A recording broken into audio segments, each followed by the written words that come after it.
The most important thing to me that has happened in the past 9 months since I've been at Apple has been the chance to develop a friendship with Steve Jobs.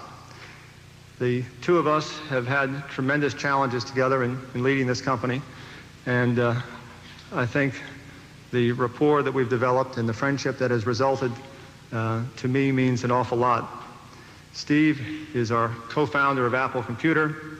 He's a product visionary for this industry, and it's my pleasure now to reintroduce Steve Jobs.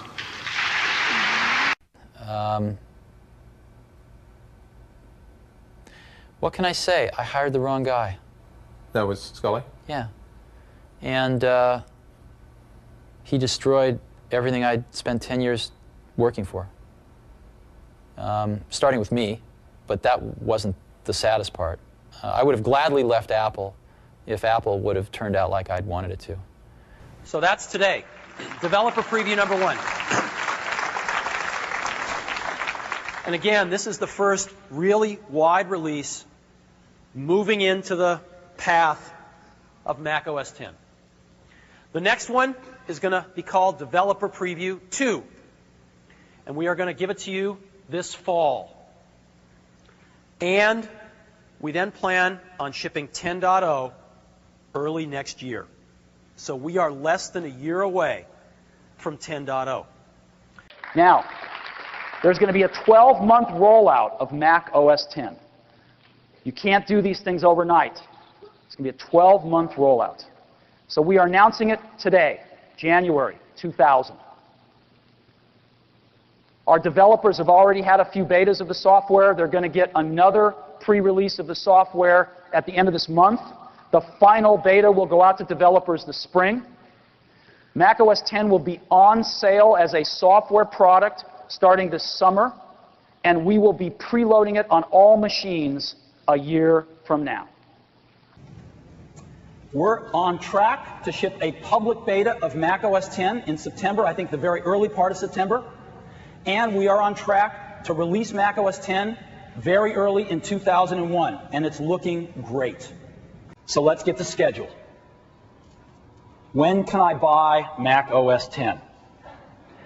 You will be able to buy Mac OS X at your favorite channel partner on Saturday, March 24th, in store. We're going to be shipping.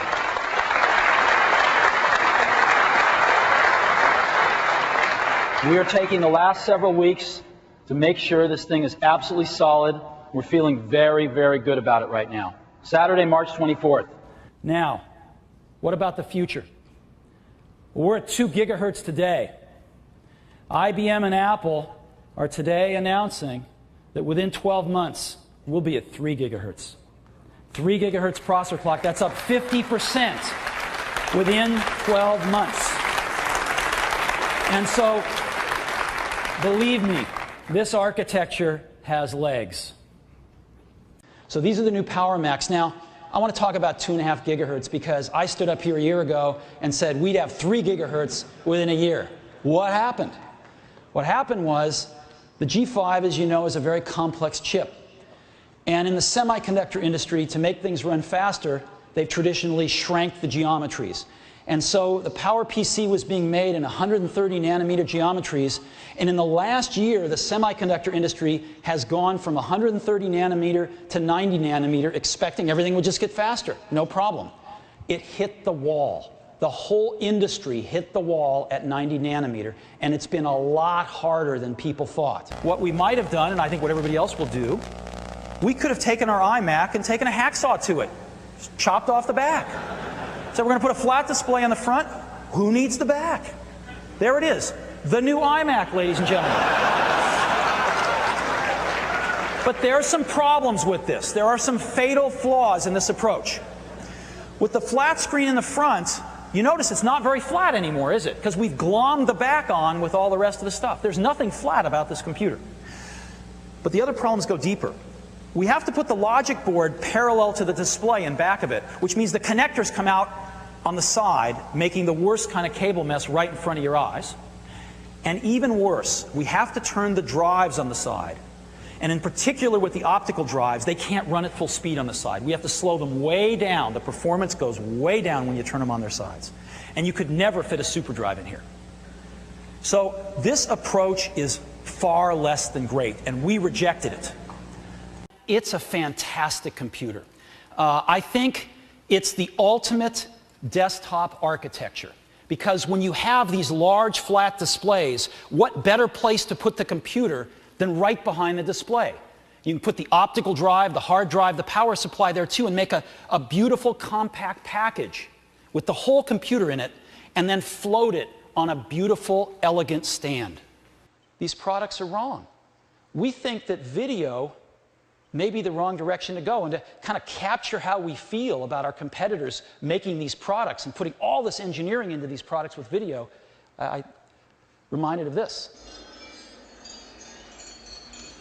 You said their headpiece only had markings on one side. You absolutely sure? Belloc staff is too long. They're digging in the wrong place. So that's how we see this. We think video is the wrong place. But what about the white iPod? What about the white iPod? It's been a huge success for us, and therefore it's time to replace it. Today we are announcing the new white iPod as we head into the holiday season, and it's a stunner. The new white iPod. And yes, it does video. Now,